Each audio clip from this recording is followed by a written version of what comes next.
Hello everyone, जाकाना face में आपका स्वागत है। जाकाना फेस में आपको नया वीडियो लेकर के आए हैं। जिस किसी ने चैनल को सब्सक्राइब नहीं किया है जल्द से जल्द सब्सक्राइब कर लें। ये हमारे झारखंड कल्याण रिलेटेड लॉज का सीरीज चल रहा है, जिसमें हम लोग CNT, SPT और उसके कम्प्लीमेंट्री लॉज को कवर कर रहे हैं।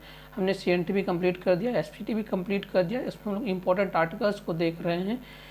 JPSC में इससे लगभग 24 से 26 मार्क्स के क्वेश्चंस पूछे जाते हैं। उसके अलावा झारखंड SI का भी एग्जाम आना वाला है और JTET में भी इसकी बहुत ज़्यादा प्रासंगिकता है।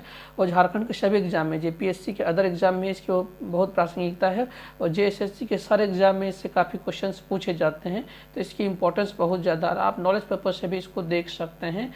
JPSC के अलावा इसमें अदर एग्जाम भी इससे काफ़ी क्वेश्चंस पूछे जाते हैं, लेवल वाइज, एग्जाम के लेवल वाइज। तो चलिए शुरू करते हैं। हमने SPT को लगभग पूरा कवर कर दिया, खाली उसका हम लोग इम्पोर्टेंट आर्टिकल को देखते हैं। आज का SPT के जितने भी आर्टिकल होने वाले हैं वो बहुत इंपॉर्टेंट होने वाले हैं। SPT 1949 का हमने लगभग काफ़ी आर्टिकल्स कवर कर लिए थे। 37 तक आर्टिकल को हमने कवर कर लिया था, तो उसके आगे के आर्टिकल को हम लोग कवर करते हैं। 37 के बाद जो हमारा अगला इंपॉर्टेंट आर्टिकल आता है वो हमारा आर्टिकल आता है 40। ये आर्टिकल हमारे लिए बहुत इंपॉर्टेंट है। ये आर्टिकल कहता है कि किसी भी भूस्वामी या मूल रैयत या ग्राम प्रधान के द्वारा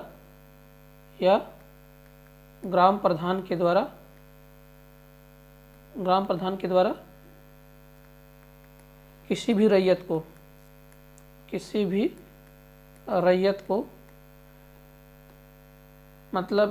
रैयत को अपने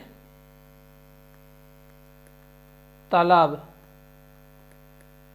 में दो अधिकार देता है। दो अधिकार से उसको वंचित नहीं कर सकता है। एक मछली मारने का अधिकार, मछली मारने और पालने का अधिकार, मछली पालने और मारने का अधिकार, और दूसरा होता है सिंचाई का अधिकार। ये दोनों अधिकार से ये कोई भी परिवर्तित नहीं कर सकता, ना भूस्वामी कर सकता है, ना मूल रैयत कर सकता है, ना ग्राम प्रधान कर सकता है। इसके लिए इस तरह का अधिकार से कोई भी परिवर्तित नहीं कर सकता है किसी भी रैयत को उसके तालाब से मतलब कोई भी तालाब, रैयत का अगर कोई तालाब हो उसको, उसमें मछली पालने से कोई उसको रोक नहीं सकता है, उसको मछली मारने से कोई रोक नहीं सकता है, और सिंचाई के अधिकार से कोई रोक नहीं सकता। आर्टिकल जैसे हम लोग बोलते हैं, इसका हम लोग ट्रिक क्या लगा सकते हैं, किसी कोई बहुत तेजी से देखता है, इसको बोलते हैं तुम्हारे 2 आंखें नहीं, तुम्हारी 4 आंखें हैं। हम लोग बोलते हैं ना किसी की 4 आंखें, और बोलते हैं कि आपको अगर आँख की रोशनी तेज करनी हो तो हम लोग बोलते हैं कि क्या बोलते हैं, मछली का सेवन कीजिए, मछली का सेवन कीजिए, क्योंकि मछली में विटामिन A होता है। तो 4 आंखें से हम लोग क्या याद रखेंगे, 4 से हम लोग रखेंगे 40। इसमें मछली पालने और सिंचाई के अधिकार के बारे में चर्चा है। और ये आर्टिकल मतलब ये तालाब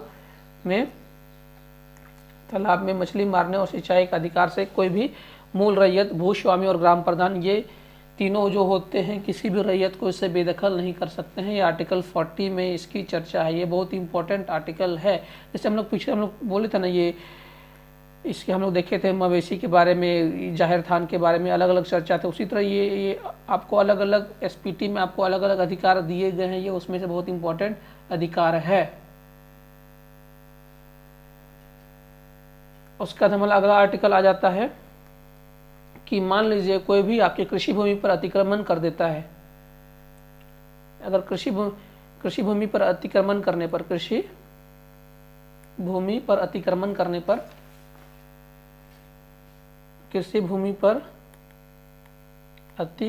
करने पर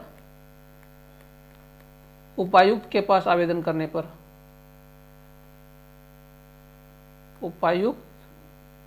उपायुक्त के पास आवेदन करने पर उपायुक्त उसे बेदखल कर सकता है। उपायुक्त मतलब अगर सही पाएगा तो उपायुक्त उसे बेदखल कर सकता है। अगर आपके कृषि भूमि पर किसी ने ये कर दिया है, मतलब अतिक्रमण कर दिया है, आप उपायुक्त के पास आवेदन करके उपायुक्त अगर उसे सही पाता है तो उसे बेदखल कर उसके ऊपर कार्रवाई भी कर सकता है। SPT एक्ट के तहत बेदखल कर उसके ऊपर कार्रवाई भी कर सकता है, बेदखल कर कार्रवाई भी कर सकता है। ये इसकी चर्चा किसमें, आर्टिकल 42 में है। उसके बाद हमने सीएनटी में भी एक देखा था, उसका था हमला आर्टिकल 43, ये भी हमने सीएनटी में देखा था कि उसमें एक प्रावधान था कि दो तरह से आजकल ज़्यादातर चीज़ें किस में होती हैं, कर की हम किसके रूप में देते थे, टैक्स मूल्य के रूप में, मतलब वैल्यू के रूप में, या पे हम लोग पैसे के रूप में देते थे। लेकिन उसमें एक प्रावधान था कि हम लोग टैक्स को हम लोग वस्तु के रूप में फिर उपज के रूप में कन्वर्ट करा सकते थे। इसके लिए हम लोग किसके पास आवेदन देते थे, उपायुक्त के पास आवेदन देते थे, और उपायुक्त इसको किसके पास भेजता था, राज्यपाल के पास भेजता था, गवर्नर के पास भेजता था। अगर गवर्नर अप्रूव कर देता था उसके बाद ये फिर अप्रूव हो जाता था। लेकिन उसमें फिर हम कितने साल तक फिर चेंज नहीं कर सकते। इस तरह के प्रावधान किसमें थे, सीएनटी में। उसी तरह लेकिन एसपीटी कहता है कि सिर्फ उपज को हम लोग वस्तु के रूप, टैक्स को वस्तु और उपज के रूप में नहीं लिया जाएगा, वस्तु और उपज के रूप में स्वीकृत नहीं होगा। डायरेक्ट लिखा गया है स्वीकृत नहीं होगा, बल्कि उसमें प्रावधान था स्वीकृत किया जा सकता था किसमें, सीएनटी में। लेकिन ये साफ लिखा गया। अगर आपको डिफरेंस लिखने के लिए बोले जाए तो आप समझ सकते हैं। सीएनटी में इसमें साफ लिखा गया है कि वस्तु के रूप में या उपज के रूप में टैक्स को स्वीकृत नहीं किया जाएगा। ये हमारे लिए इसमें कहा गया है। और इसी में कहा गया है कि एसपीटी में कहा गया है कि टैक्स का लेखा जोखा करने वाले 3 मूल आदमी हैं, मतलब 3 मूल जो अधिकारी होंगे। उसमें अधिकारी नहीं, जो भी इस सीरीज में आएंगे वो कौन कौन होंगे। पहला होंगे उपायुक्त, उसके बाद होंगे भूस्वामी, उसके बाद होंगे मूल रैयत। ये होंगे जो टैक्स का लेखा जोखा रखेंगे, टैक्स का लेखा जोखा रखेंगे। ये हमारे लिए बहुत इंपॉर्टेंट हो जाता है। अब वस्तु और उपज के रूप में इसको स्वीकृत नहीं किया गया है जाएगा, इसको एकदम साफ साफ लिखा गया है एसपीटी के एक्ट में। ये हमारे लिए बहुत इंपॉर्टेंट हो जाता है। आर्टिकल 43 में ये साफ साफ लिखा गया है। उसके बाद तो किसके रूप में लिया जाएगा इसकी चर्चा आर्टिकल 43 के बाद अगले आर्टिकल में दी गई है। इस तरह उसमें भी लिखा गया था कि सीएनटी में भी बताया गया था ना कि कौन कौन से रूप में लिया जा सकता है, उसकी चर्चा सीएनटी में है। इसमें भी लिखा गया है। तो लगान टैक्स किस किस रूप में लिया जाएगा इसकी चर्चा एक है विनिहित पत्र या money order money order money, या जिसको हम लोग बोलते हैं डाक मनी। इसी फॉर्म में टैक्स को कलेक्शन किया जाएगा, इसकी चर्चा है। और कौन कौन से 3 आदमी हैं आपको हमने बताया, इसकी कौन कौन से इसको कलेक्ट करके, मतलब कौन कौन से इसका ये करेंगे। एक हमने बताया मूल रैयत, इसका लेखा जोखा रखेंगे। एक होता है भूस्वामी, एक होगा उपायुक्त। ये 3 आदमी हैं जो टैक्स को ये करने का लेखा जोखा रखेंगे। ये हमारे लिए बहुत इंपॉर्टेंट हो जाता है। इसका अगला आर्टिकल बहुत इंपॉर्टेंट है, एक बहुत इंपॉर्टेंट आर्टिकल, इसको याद रखिएगा। इसको 1-2 बार पूछा भी गया है। कुछ विशिष्ट हम लोग बोलते हैं ज़्यादातर आप डिस्काउंट सुनने के लिए नाम सुनते हैं, डिस्काउंट का नाम सुने होंगे। डिस्काउंट ज़्यादातर आप हम लोग बोलते हैं कि एक्स्ट्रा डिस्काउंट कितना मिलने के लिए सुनता है, 50% का डिस्काउंट। 50 से आप याद रखिएगा 50% का डिस्काउंट। तो यहाँ इसमें उसे डिस्काउंट की चर्चा है 50 में। कुछ विशिष्ट कारणों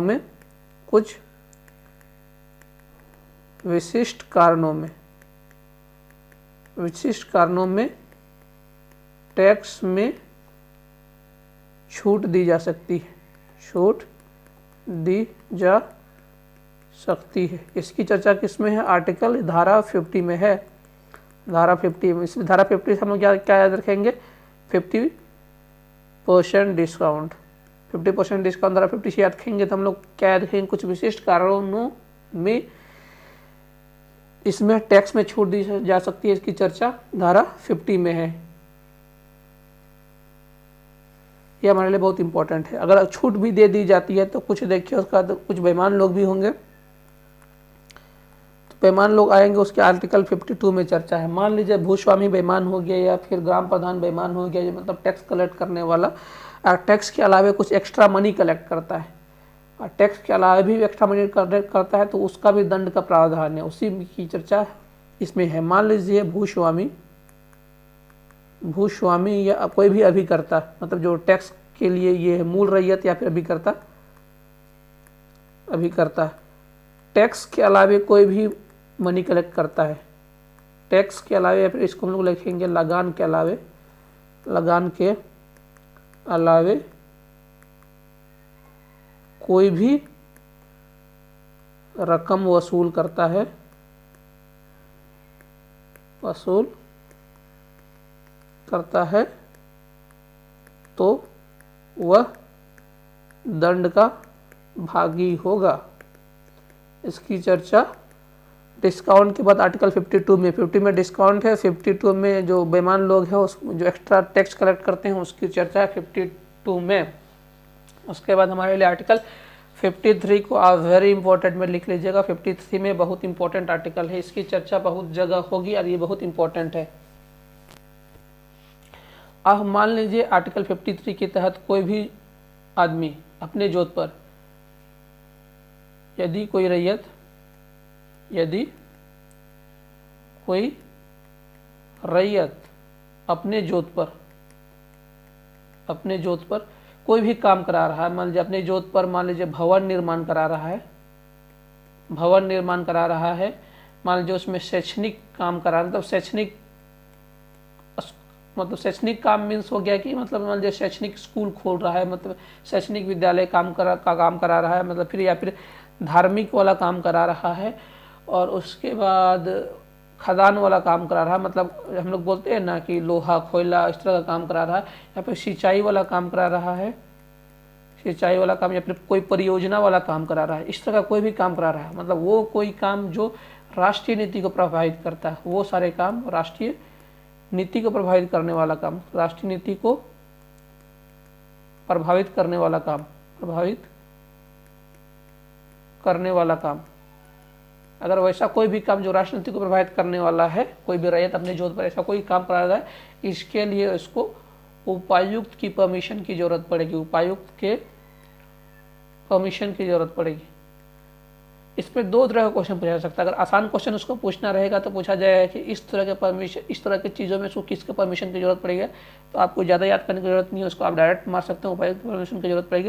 अगर उसको टफ क्वेश्चन पूछा है कि इसमें कौन से धारा में इसका जिक्र है, तो आपको बताना पड़ेगा कि 53, तो इसमें दो है। अगर धारा पूछा जाएगा तो आपके लिए थोड़ा सा डिफिकल्ट है, लेकिन आपको याद करना पड़ेगा। अगर ये जो ट्रिक के दायरे में नहीं आता है तो उसको आपको याद करना ही पड़ेगा, तब वो आर्टिकल 53 आपको बताना पड़ेगा। अगर आपको ये पूछा जाए कि किसके परमिशन लेने की जरूरत पड़ेगा, तो आप आसानी से आप कॉन्सेप्चुअली बता सकते हैं।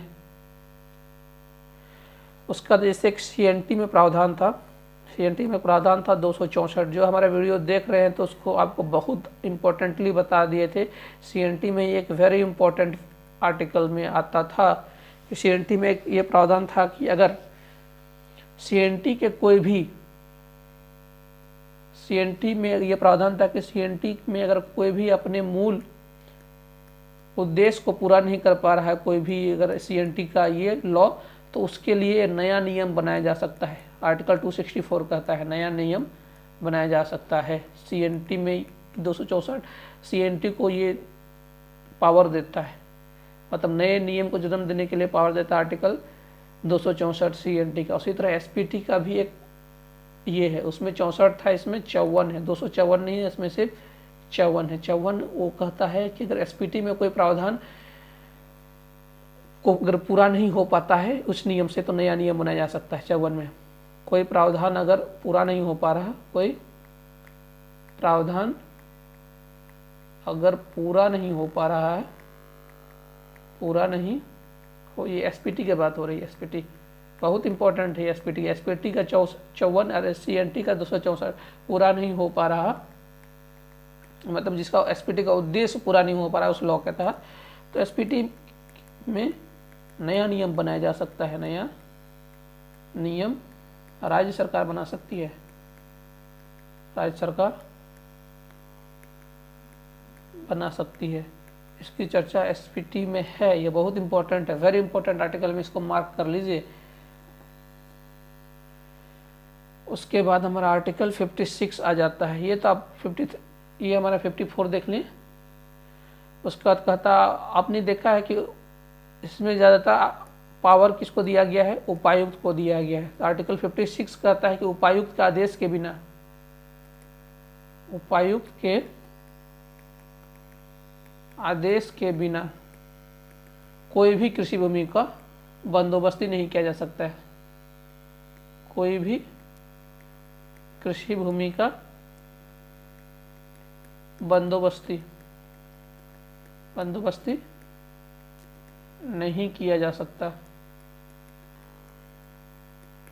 देखिए ये चीज़ें आपको हमने बताया था कि बंदोबस्ती क्या होता है, 3 तरह की बंदोबस्ती क्या है। उसमें हमने आपको बताया था अस्थाई या फिर जमींदारी बंदोबस्ती, उसका महलवाड़ी व्यवस्था, रैयतवाड़ी व्यवस्था, ये सब चीज़ें आपको हमने बेसिकली बताई थी। उसमें ज़मीन का बंदोबस्ती करना, टैक्स का वैल्यूएशन करना, ये सब चीज़ें आपको हमने बताया था। इसको हम लोग आपको अलग से अभी नहीं बता सकते हैं।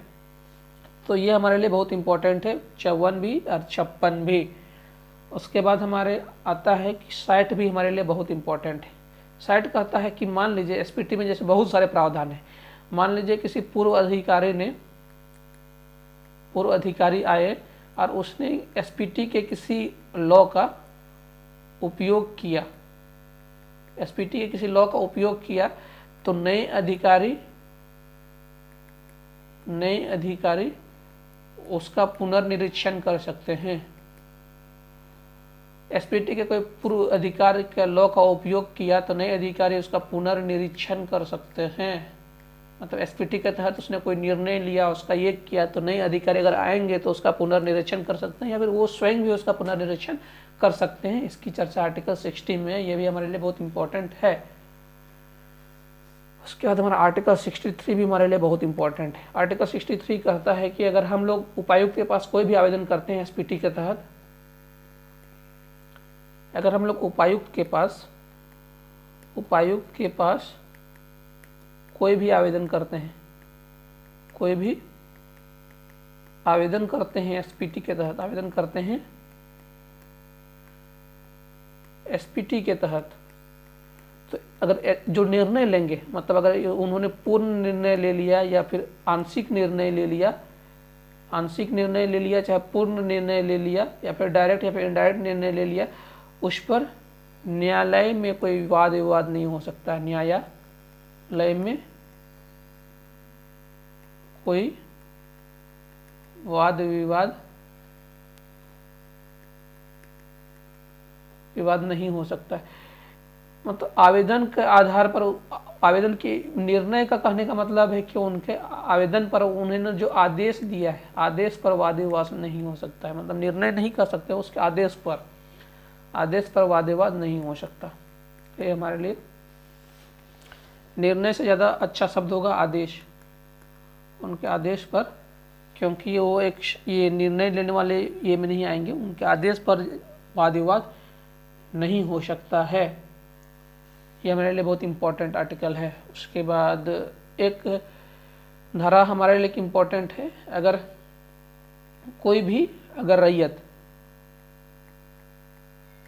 रैयत को बेदखल करने के लिए अगर आवेदन किया जाता है, उपायुक्त के पास,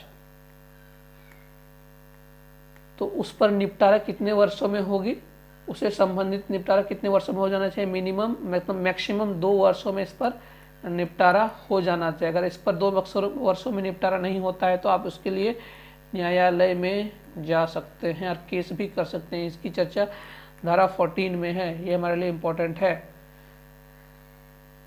उसके बाद आर्टिकल 57 हमारा आ जाता है।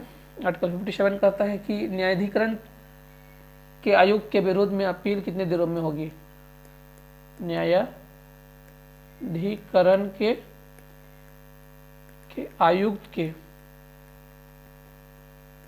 विरुद्ध में अपील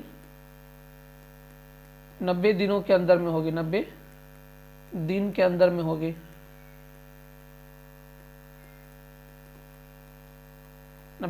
होगी। ये हमारे लिए इम्पोर्टेंट है। एक 17 तो आपको हमने बताया था कि ये 2 वर्ष में हो जाता है। 17 के बाद एक हमारा आर्टिकल आ जाता था 20 में भी उसी तरह का है कि आपने किसी की भूमि को अगर गलत तरीके से एसपीटी के तहत अगर आपने गलत तरीके से किसी की भूमि का हस्तांतरण किया हो या फिर अर्जित किया, गलत तरीके से हस्तांतरण किया हो या फिर अर्जित भी की हो, किसी को भी ट्रांसफर करके आपने खुद ले लिया है, तो उसमें दंड का प्रावधान है। कितने साल का दंड का प्रावधान है? 3 साल का दंड का प्रावधान है, या 3 साल का दंड मिलेगा या फिर 1000 का जुर्माना मिलेगा एसपीटी के तहत। ये हमारे लिए इसमें एसपीटी के धारा 20 में ये कहा गया है। जैसे 17 में ये बेदखली के लिए आपको 2 साल का समय दिया जाता है, या उसके बाद आप न्यायालय में जा सकते हैं उपायुक्त के पास आवेदन करके। और आर्टिकल 20 में ये कहता है अगर गलत तरीके से आप एसपीटी या किसी जमीन को आप खरीद लेते हैं या फिर हस्तांतरण करते हैं तो आपको 3 साल का जुर्माना लग सकता है, 3 साल की सजा हो सकती है या फिर 1000 का जुर्माना लग सकता है। और हमारे लिए एक लास्ट का आर्टिकल है, आर्टिकल 17 कहता है कि बकाइयों की वसूली के लिए एक प्रावधान दिया गया है। एसपीटी के तहत कोई लगान के बकाया रहेगा तो उसके बकाया की वसूली के लिए प्रावधान दिया गया है। वसूली के लिए प्रावधान दिया गया है। और एक एसपीटी में इसमें ये हुआ था 2016 में, इसमें एक 2016 में तो एक बार संशोधन हुआ ही है, उससे पहले एक बार 1990 में इसमें संशोधन हुआ था। इसमें 1990 का जो बहुत इंपॉर्टेंट संशोधन है, इसको कितना है 66वां संविधान संशोधन हो गया था। इसको संविधान के 9वीं अनुसूची में डाला गया था।